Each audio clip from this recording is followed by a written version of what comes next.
Hello friends, welcome to my YouTube channel. आज हम लोग टी वाई बैफ का सेम सिक्स के अप्रैल 2025 का FM3 के क्वेश्चन नंबर 2 के ए वाले प्रैक्टिकल सम का सॉल्यूशंस देखेंगे। इसके पहले जो क्वेश्चंस थे, क्वेश्चन नंबर 1 के ऑब्जेक्टिव क्वेश्चंस के आंसर्स, उनकी वीडियोस बना के मैंने अपने चैनल पे अपलोड कर दिए और इस वीडियो के डिस्क्रिप्शन बॉक्स में भी आपको उसका लिंक मिल जाएगा। उस लिंक पे जाके नोट्स रिफर कर सकते हैं आप लोग। आज हम लोग क्वेश्चन नंबर डी 2 के ए वाले प्रैक्टिकल सम का सॉल्यूशंस देखते हैं। अगर आप लोग मेरे चैनल पे नए हैं, so please don't forget to like, share and subscribe my channel. ये सब हम लोगों को module number 1 that is business valuation से आया था। 15 मार्क्स का सम था। Following is the summarized balance sheet of ABC limited as on 31 March 2024। इसमें आगे आके बैलेंस शीट दी गई है, लाइबिलिटीज और एसेट्स दिए गए।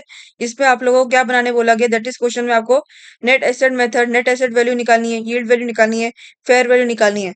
और क्वेश्चन में क्या बोला गया है, ये आपको लाइबिलिटीज दी गई और एसेट्स दिया गया है। इसमें आपको सारे के सारे एसेट्स दिए गए और लाइबिलिटीज में आपको शेयर कैपिटल दिया गया है, reserve surplus, secured loan, sundry debtors, 9% debentures etcetera, सब आपको दिया गया है। और आप लोग क्या बोला गया, the profits of the company has been as follows.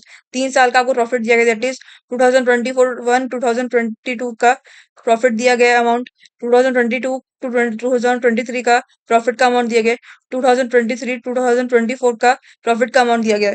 Next, the industry average rate of return is 10% of the share value. ये जो आपका industry average rate of return है, इज नथिंग बट आपका एनआरएन है, that is normal rate of return है आपका, जो कि आपको यील्ड वैल्यू के टाइम पर आपको अप्लाई करना है।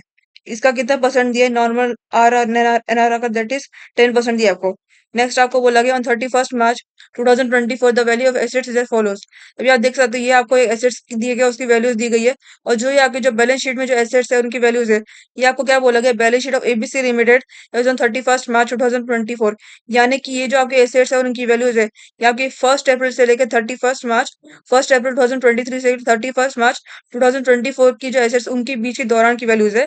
और ये आपको बोला गया on 31 March 2024 the value of assets is follows. यानी कि जो सब अकाउंटिंग ईयर का सबसे last day, that is 31 March 2024 का जो दिन है, उसके दिन आपके एसेट्स की वैल्यूज कितनी थी, ये आपको बोला गया। ये जो एसेट्स है, यानी कि ये आपकी रीवैल्यूएशन में आएगा। यानी हर एक एसेट्स की न्यू न्यू वैल्यू दी गई है, दैट इज एक गुडविल की, land and building, plant and machinery, stock, debtors, investment in 10%, government securities, ये सब की आपको न्यू वैल्यू दी गई है।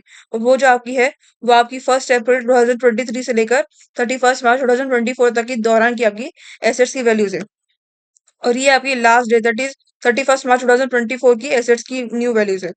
फिर आपको क्या बोला कि on the basis of the above information calculate the value of equity shares of company by net asset method, yield method, also calculate fair value considering above methods. यानी आपको इसमें नेट एसेट वैल्यू निकालनी है, yield value निकालनी है and fair value आपको निकालनी है। सबसे पहले हम लोग नेट एसेट वैल्यू निकालते हैं। नेट एसेट वैल्यू, ये आप इसका सॉल्यूशन है, कौन सी कंपनी का, एबीसी लिमिटेड का है। ये आपको नेट एसेट मेथड, अगर आप लोगों को नेट एसेट वैल्यू निकालनी रहती है, तो आपको ये चीज सबसे पहले चाहिए, that is assets available to equity shareholders. Because as per the formula, asset value, net asset value is equal to assets available to equity shareholders divide by number of equity shares. ये आपका formula, उसके लिए आपको equity shareholders के कितने assets है, ये आपको निकालने पड़ेंगे। तो अभी हमने यहाँ पर टेबल के थ्रू निकालेंगे, दैट इज यहाँ पर हमने एसेट्स लिखा, फिर ये इनर कॉलम है या आउटर कॉलम है। सारे के सारे एसेट्स जो हमें हम लोग वो वाले लेंगे जो हम लोग को रिवैल्यूएशन मिले, दैट इज हम लोग कौन से एसेट्स रिवैल्यूएशन मिले 31 मार्च 2024 को, ये एसेट्स मिला और इनकी रिवैल्यूएशन हम लोग को अमाउंट दी गई है, दैट इज गुडविल की, land and building, plant and machinery, stock, debtors, investment 10%, government securities, उसकी वैल्यू दी गई, दैट इज 2,07,000, 2,40,000, 2,40,000, 1,20,000, 30,000 एंड 60,000 रिस्पेक्टिवली। ये सारे के सारे एसेट्स की रिस्पेक्टिव अमाउंट दी गई है आप लोग को। और आप लोग सारे के सारे एसेट्स और उनके अमाउंट डालने, दैट इज ये सेम टू सेम जो एसेट्स है और इनके अमाउंट से रिस्पेक्टिव अमाउंट से आपको डालने के under assets available to equity shareholders के अंदर। तो आपको goodwill, land and building, plant and machinery, stock, debtors, investment 10%, government securities, ये सब एसेट्स आप लोगों ने डाल दिए। और जो उसकी रिवैल्यूएशन वाली अमाउंट थी, वो भी आप लोगों ने डाल दी है same to same on 31 March 2024 की एसेट्स की वैल्यू। फिर अभी आप लोग देख सकते हो, ये जो आपकी है एसेट्स, और ये आपके जो पहले जो बैलेंस शीट जो आपकी दी गई है, उसके अंदर कौन से बैलेंस शीट के अंदर कौन से एसेट्स आप लोग आएंगे। लैंड बिल्डिंग हम लोग ले चुके हैं रिवैल्यूएशन पर, प्लांट एंड मशीनरी हम लोग रिवैल्यूएशन पे ले लिए, फिर स्टॉक भी हम लोग रिवैल्यूएशन पे ले लिए, डेटर्स, और इन्वेस्टमेंट 10% गवर्नमेंट सिक्योरिटीज आपको रिवैल्यूएशन में हम लोग ने ले लिए। अब इसमें क्या क्या बचा, कैश एट बैंक बचा और एक कैश इन हैंड और एक प्रिलिमिनरी एक्सपेंसेस बचा। प्रिलिमिनरी एक्सपेंस हम लोग नहीं लेंगे because it is a fictitious assets, और फिक्टिशियस एसेट्स का आपको नेट एसेट वैल्यू के अंदर कुछ भी मतलब नहीं है इसके अंदर। इसके अलावा फिक्टिशियस एसेट्स नहीं लोगे, दैट इज प्रिलिमिनरी एक्सपेंस, और उसका अमाउंट हम लोग लेंगे नहीं। हम लोग को इसमें और दो क्या बचा, cash at bank and cash in hand. और ये आप लोग को जो इसमें जो बचा हुआ है वो आपको इसलिए लेना है बिकॉज ये भी तो एक एसेट्स है, और ये जो हम लोग को रिवैल्यूएशन में दी गई इसमें हम लोग कुछ एसेट्स दिए गए, और बचे हुए जो एसेट्स है वो भी हम लोग को लेना है। प्रीलिमिनरी एक्सपेंसेस बचा, cash at bank and cash in hand बचा। प्रीलिमिनरी एक्सपेंसेस हम लोग नहीं ले सकते बिकॉज ये फिफ्टी एसेट्स है, और जब आप एनएबी निकालोगे तो आपको प्रीलिमिनरी एक्सपेंसेस या फिफ्टी एसेट्स का कुछ मतलब नहीं रहे। तो बचाओ क्या, कैश एट बैंक बचाओ, कैश इन हैंड। इनकी अमाउंट कितनी दी गई, 1,50,000 एंड 60,000 रिस्पेक्टिवली इनकी अमाउंट दी गई है। हम लोग ये वही अमाउंट यहाँ पर एंटर करेंगे, दैट इज 1,50,000 और 60,000 उन्होंने एंटर किया। अभी ये सारे के सारे आपके एसेट्स होगा, इनका टोटल निकालेंगे। गुडविल का, land and building, plant and machinery, stock, debtors, investment 10% government securities, cash at bank, cash in hand, इन सब का हम लोग ने अमाउंट का टोटल निकाले तो हम लोग को 11,07,000 हम लोग को टोटल मिला, हमने आउटर कॉलम में लिख दिए। फिर नेक्स्ट हम लोग को लेस लाइबिलिटीज करनी है। अभी हम लोग को लेस लाइबिलिटीज क्यों करनी है, because assets available to equity shareholders बोला गया। इक्विटी शेयर होल्डर्स एसेट्स कितने अवेलेबल है, उसको इक्विटी शेयर होल्डर्स को लाइबिलिटी से थोड़ी मतलब है। तो हम लोग जितनी लाइबिलिटीज हम लोग माइनस करेंगे। हम लोग कौन सी लाइबिलिटीज दी बैलेंस शीट के अंदर, यहाँ पर आप लोग को दी गई है सिक्योरिटी, दैट इज 609% डिबेंचर्स और एक सन्ड्री क्रेडिटर्स आपको दिया गया है। ये आप शेयर कैपिटल जो प्रेफरेंस शेयर्स है, इक्विटी शेयर्स, रिजर्व सरप्लस आपको कुछ मतलब नहीं, आप नहीं ले सकते। तो हम लोग क्या बचा, हम लोग लेना सिक्योर लोन हम लोग को लेना, दैट इज 9% डिबेंचर्स लेना, सन्ड्री क्रेडिटर्स। इनके अमाउंट दिए गए 60,000, इसके भी 60,000 दिया। तो अभी हम लोग 60,000 और 60,000 यहाँ पर डालेंगे, that is less liabilities 9% debentures, sundry creditors, इसका भी 60,000 डिबेंचर्स का, सन्ड्री क्रेडिटर्स का भी 60,000 है। इन दोनों का हम लोग टोटल किया तो हम लोग को 1,20,000 मिला। फिर हम लोग को लेस लाइबिलिटीज करनी है, तो हम लोग ने एसेट्स का भी टोटल निकाल दिया। एसेट्स का टोटल हम लोग को 11,07,000 मिला, लेस लाइबिलिटीज करनी है। लाइबिलिटीज का टोटल अमाउंट 1,20,000 मिला, तो हम लोग 11,07,000 माइनस 1,20,000 आप करोगे तो आप लोग को 9,87,000 आपको टोटल मिलेगा। आपको 9,87,000 आपको टोटल मिला। फिर आप लेस 10% प्रेफरेंस शेयर कैपिटल करोगे, ये आपकी लिखोगे बिकॉज आप जब ये भी इसमें सेम चीज जैसे आप लोगों ने लाइबिलिटीज के बारे में समझाया था वैसे ही इसमें भी है। यहाँ पर उसको जो है हम लोग को बैलेंस शीट के अंदर हम लोग क्या दिया गया, इक्विटी शेयर्स भी दिया गया, प्रेफरेंस शेयर्स भी दिया गया। बट इक्विटी शेयर होल्डर्स को प्रेफरेंस शेयर से क्या मतलब है, तो हम लोग को जो प्रेफरेंस शेयर है उसको माइनस डिडक्ट करना पड़ेगा, क्योंकि ये जो लाइबिलिटीज और जो एसेट्स है, इक्विटी शेयर होल्डर को उसमें लाइबिलिटी से कुछ मतलब नहीं है। लाइबिलिटीज के अंदर क्या चीज है जो इक्विटी शेयर होल्डर्स के पास है, एक ही जो 60,000 इक्विटी शेयर्स है, यही है लाइबिलिटीज के बाद। और रिजर्व सरप्लस हम लोग एनएवी निकालते तो उसका हम लोग को मतलब नहीं रहता है, उसका हम लोग को कुछ मतलब नहीं, तो हम लोग इसको नहीं लेंगे। और इक्विटी शेयर्स है तो उसके बाद इक्विटी शेयर होल्डर्स को ऑलरेडी शेयर्स है, तो हम लोग को इसको भी कुछ एनएवी निकालते डालना नहीं है। बस हम लोग को जो है प्रीफरेंस शेयर्स को माइनस करना है, बिकॉज इक्विटी शेयर होल्डर्स को प्रेफरेंस शेयर से कुछ मतलब ही नहीं है। तो कितना है, 610% प्रेफरेंस शेयर्स और ₹100 ईच फुल्ली पेड, उसका अमाउंट कितना है, 60,000। तो 10% प्रेफरेंस शेयर कैपिटल आप करोगे, उसका अमाउंट 60,000 था। तो हम लोग 9,87,000 हम लोग को टोटल मिला, एसेट्स माइनस लाइबिलिटीज करके। और प्रेफरेंस शेयर्स को भी हम लोग ने माइनस की 60,000 को, तो हम लोग को टोटल मिला 9,27,000 हम लोग को टोटल मिला, दैट इज ये आपका फाइनल अमाउंट है assets available to equity shareholders का आपका फाइनल अमाउंट, दैट इज 9,27,000 आपका टोटल फाइनल अमाउंट है।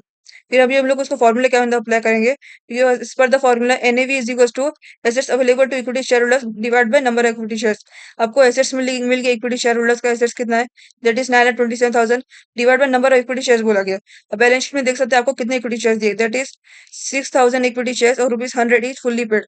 अभी आप 6,000 टू 100 आप करोगे तो आप लोग 6 लाख आपको मिला अमाउंट, यानी कि इक्विटी शेयर होल्डर्स का इक्विटी शेयर्स का टोटल अमाउंट 6 लाख है। और उसके नंबर इक्विटी शेयर्स कितने दिए, 6,000। 6,000 इक्विटी शेयर्स है तो हम लोग divide by number equity shares करेंगे, that is 9,27,000 divide by 6,000। 9,27,000 divide by 6,000 तो आप लोगों को इज इक्वल टू 154.5 आपको अमाउंट मिला, दैट इज आपका एनएवी की वैल्यू 154.5 आपकी अमाउंट है, एनएवी की वैल्यू।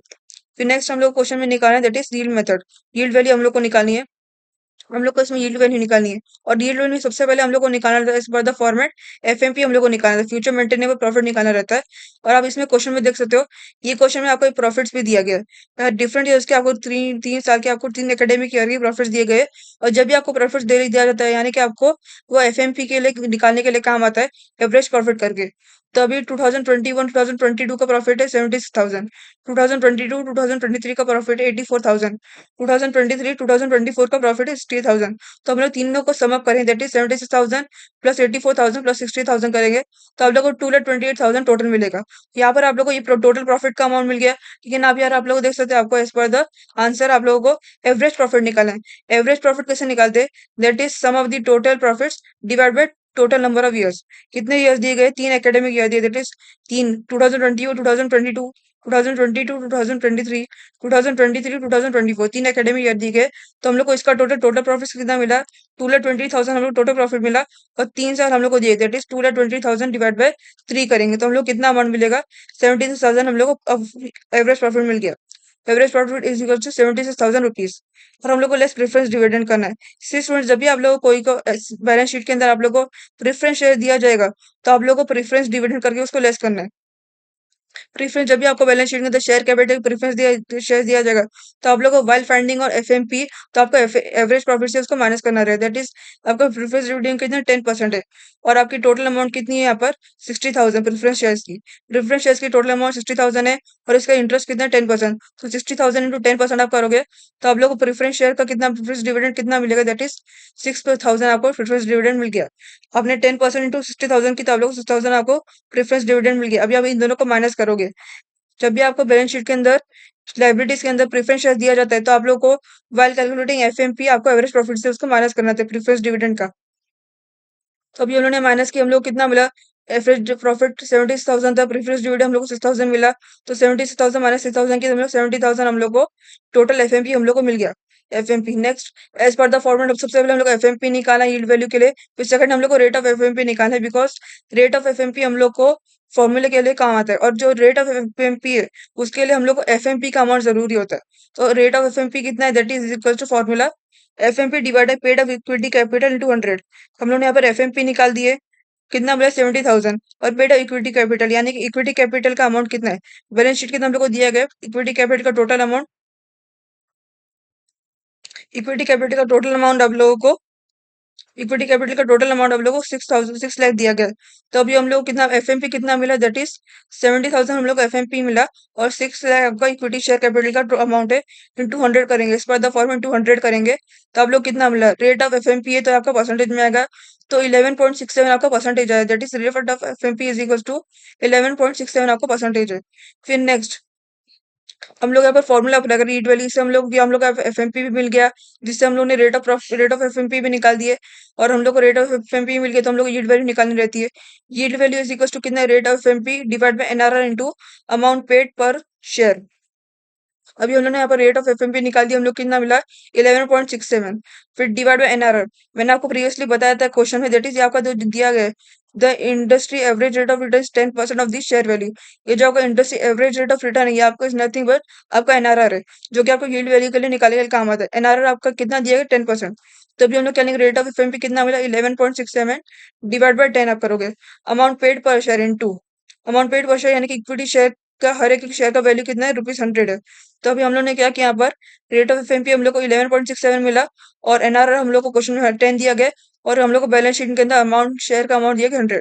तो 11.67 डिवाइड बाय 10 इंटू 100 आप करोगे तो आप लोग को यील्ड वैल्यू मिलेगी टू ₹116.7 आपको यील्ड वैल्यू मिलेगी। अगर आप चाहो तो उसको राउंड ऑफ भी कर सकते, दैट इज 117 भी डायरेक्ट लिख सकते हो या फिर ऐसा भी लिख सकते हो, ₹116.7। अभी हम लोग को नेक्स्ट हम लोग को थर्ड निकालने के लिए क्या कहा गया, that is also calculate fair value considering above methods. अभी हम लोग को यहाँ पर फेयर वैल्यू निकालना है। फेयर वैल्यू इस फॉर्मूला क्या है, that is fair value is equal to net asset value plus yield value divide by 2। ये आपका फेयर वैल्यू का फॉर्मूला है। अगर आप लोग जब तक नेट एसेट वैल्यू आपको नहीं मिलती है, यील्ड वैल्यू आपको नहीं मिलती, तब आप लोग फेयर वैल्यू आप निकाल नहीं सकते हो। तो अभी हम लोग यहाँ पर एनएवी भी मिल चुकी है, यील्ड वैल्यू मिल चुकी है, और हम लोग डिस्ट्रिक्ट डिवाइड बाय 2 करना है। तो अभी हम लोग एनएवी कितनी मिली, दैट इज 154.5 मिली आपको एनएवी। और यील्ड वैल्यू हम लोग कितनी मिली 116.7। तो हम लोग ने 154.5 डिवाइड बाय सॉरी प्लस 116.7 की और डिवाइड बाय हम लोग को 2 करना है इस बार था फॉर्मूला। तो 154.5 प्लस 116.7 अब divide by 2 is equal to कितना आया, ₹212.85 आपका फेयर वैल्यू आ गया। ओके, ₹212.85 की फेयर वैल्यू है। बस ये आपका लास्ट हम लोगों को निकालना था। अभी हम लोग तीनों निकाल चुके, that is net asset value भी निकाल दी, यील्ड वैल्यू भी निकाल दी है और फेयर वैल्यू भी निकाल चुके। अभी आप लोगों को जो तीनों का जिसमें सही आंसर आ गया तो आपको आराम से 15 मार्क्स आपको मिल जाएंगे। ये बहुत स्कोरिंग सम है, ये सारे के सारे पूरे एफएम के पूरे फाइनेंशियल मैनेजमेंट में सबसे ज्यादा स्कोरिंग सम है, बिकॉज ये आपको टीवा बैफ के सेम फिफ्थ में भी एफ ए 6 के अंदर एक चैप्टर है, उसके अंदर है आपको ये ऐसे टाइप के सम्स। अगर आप लोगों को कुछ डाउट है तो कमेंट्स बॉक्स में आप डाल सकते हो, उस पर मैं आप लोगों के डाउट्स क्लियर कर दूंगी। नेक्स्ट वीडियो में मैं आप लोगों को क्वेश्चन नंबर 2 के बी वाले सम का सॉल्यूशन बताऊंगी।